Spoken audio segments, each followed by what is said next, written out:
সংস্কার, ঐক্য এবং নির্বাচন। জুলাই বিপ্লবের পরে গোটা দেশের মানুষের মাঝেই রাষ্ট্র সংস্কার কিংবা রাষ্ট্রের পুনর্গঠন, রাষ্ট্রের মেরামত, এই বিষয়ে একটা ব্যাপক আলোচনা তৈরি হয়েছে এবং আকাঙ্ক্ষাও তৈরি হয়েছে।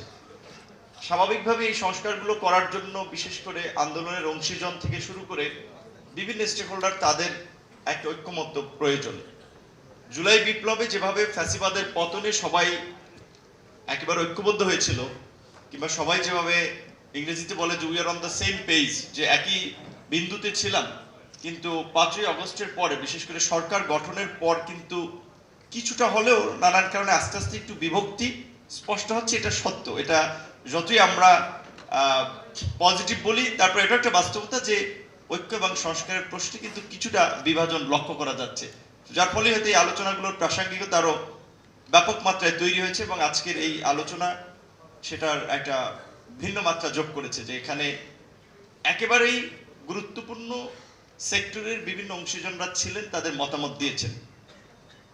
জুলাই বিপ্লব আমরা বলি 36 দিনের কথা, মানে হয়তো আমরা হেডলাইন হিসেবে ইউজ করি, কিন্তু এটা ভুলে গেলে চলবে না যে আসলে জুলাইটা হঠাৎ করে চলে আসে নাই। দীর্ঘ এই 1.5 দশকের ধারাবাহিক সংগ্রামের একটা চূড়ান্ত পরিণতি ছিল এই জুলাইয়ের গণ অভ্যুত্থান এবং 5ই আগস্ট ফ্যাসিবাদের পতন। এমনকি এইটা একটা বাস্তবতা যে এখানে আমাদের একজন বক্তা, বিশেষ করে শহীদ পরিবারের পক্ষ থেকে যে কথা বলেছিলেন, একজন বলছিলেন যে 5 তারিখও কিন্তু আমি জানতাম না যে আসলে শেষ পর্যন্ত কি হচ্ছে পরিণতিটা।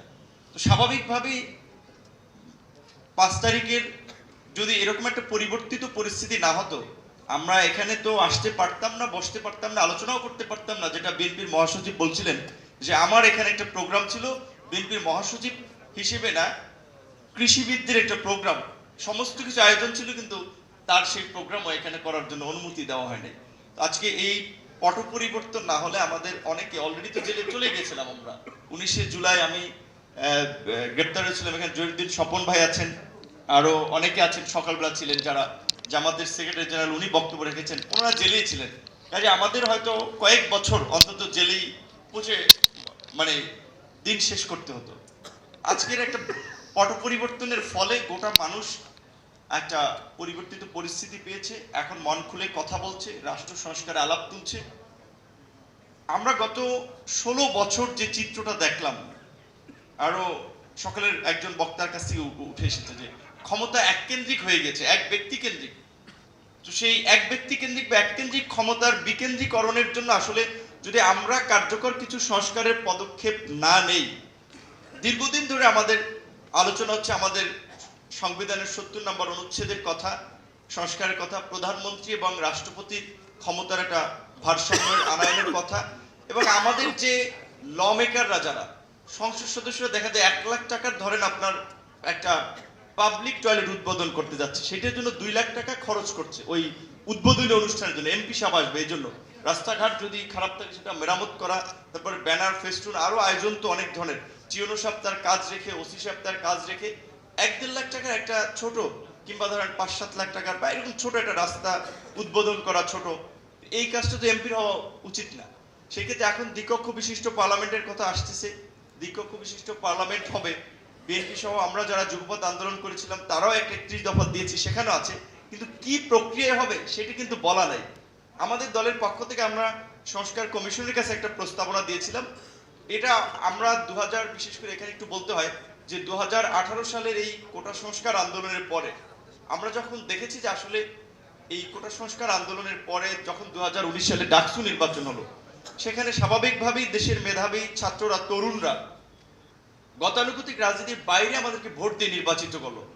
এবং এটা তো সবাই বলছিল যে দীর্ঘদিন ধরে তরুণরা রাজনীতি বিমুখ। আমরা যখন ওই জায়গাটাতে সমর্থন পাচ্ছিলাম, তখন আমাদের কাছে মনে হয়েছে যে বিকল্প রাজনীতির প্রতি তরুণদের একটা আগ্রহ আছে, যার ফলে আমরা একটা দল করলাম। সেখানে 2021 সালে কিন্তু আমরা ঘোষণা দিয়েছিলাম যে আমরা এই যে ক্ষমতায় যেই যায়, ক্ষমতাকে কুক্ষিগত করার জন্য সংবিধান সংশোধন থেকে শুরু করে সকল প্রকারের কালাকানুন তৈরি করা, যেমন আমরা বিশেষ ক্ষমতা আইনের কথা বলছি, এটা 74-এর বিশেষ ক্ষমতা আইন। এটা তো এর আগে একাধিক গভর্নমেন্ট ছিল, কেউ কি এটা চেঞ্জ করেছে? কিংবা র্যাবের কথাই বলি, র্যাব আজকে বিলুপ্তির কথা ধরেন বিএনপির পক্ষ থেকে দাবি জানানো হয়েছে, কিন্তু বিএনপি তো ক্ষমতায় থেকে এই র্যাবটা গঠন করেছিল। তখন কিন্তু আওয়ামী লীগ এটা নিয়ে আবার বলেছিল যে র্যাব বিরোধী দল নির্মূলে ব্যবহার করা হচ্ছে, তখন বিএনপি সেটা কর্ণপাত করে নাই। আবার বিএনপি যখন সেটার ভিকটিম হয়েছে তখন আওয়ামী লীগ কর্ণপাত করে নাই। এখন বিএনপি বলছে র্যাব সংস্কার কথা, এটা ভালো, কিন্তু এই রকমের অনেক ধরনের কালাকানুন আছে যেগুলো যারা সরকারে ছিল, সরকারে গিয়ে আসলে কেউ শেষ পর্যন্ত পরিবর্তন করতে চায় না। অতীতের কর্মকাণ্ডগুলো অনেক ক্ষেত্রে তাই দেখা যায়।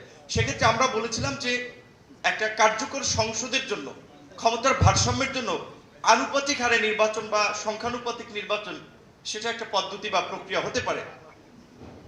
সংখ্যানুপাতিক নির্বাচনে দেখলাম যে আমরা অনেক দল, এমনকি যারা আমরা এই বিপ্লবের আগেও এটা নিয়ে খুব জোরালো ছিলাম, তারা অনেকে পজিশন চেঞ্জ করেছে সত্যিকার অর্থে, কারণ বিএনপি এটাতে আপাতত চাচ্ছে না। এর পেছনে অনেকগুলো যুক্তি আছে, এখন তারা অনেকে চাচ্ছে না। তাহলে আমরা বললাম অন্তত দ্বিকক্ষ বিশিষ্ট পার্লামেন্ট যদি আমরা করি, তাহলে আপার হাউসে সেটা হয়তো করা যেতে পারে। ওই অন্তত লোয়ার হাউসে যদি ডিরেক্ট হয়, অন্তত আপার হাউসে সংখ্যানুপাতিক হারে ভোটের অনুপাতে বিভিন্ন দলের রিপ্রেজেন্টেশন করা যেতে পারে। সেটা জানি না কতটুকু হবে কি হবে না। এবং ইতিমধ্যেই সংস্কার নিয়েও যে ধরনের দ্বিধাদ্বন্দ্ব এবং দ্বিমত তৈরি হয়েছে, তাদের সরকার উপদেষ্টারাও বলছে যে আমরাও একটু মানে অস্বস্তি বোধ করছি, বা তাদের কাজে বিঘ্ন ঘটছে। স্বাভাবিকভাবেই এইরকম একটা অস্থির সময়ে একটা সরকার গঠিত হয়েছে, এখনই যদি তাদের উপরে চাপ তৈরি করা হয় যে আর্লি ইলেকশন, তাদের তো স্বাভাবিকভাবে ওইখানে একটা চাপ থাকে, যেটা আমাদের আরেকজন উপদেষ্টা আদিলুর রহমান সাহেব বলেছেন যে আমরা শুধুমাত্র একটা পরিবর্তন করে আপনাদের দায়িত্ব শেষ হয়ে যায়নি, এখন অনেক ধরনের ষড়যন্ত্র চলছে, আপনাদের প্রতিরোধ করার যে প্রচেষ্টা, সংস্কারের পাশাপাশি প্রতিরোধের জন্য প্রস্তুত থাকতে হবে, চোখ কান খোলা রাখতে হবে।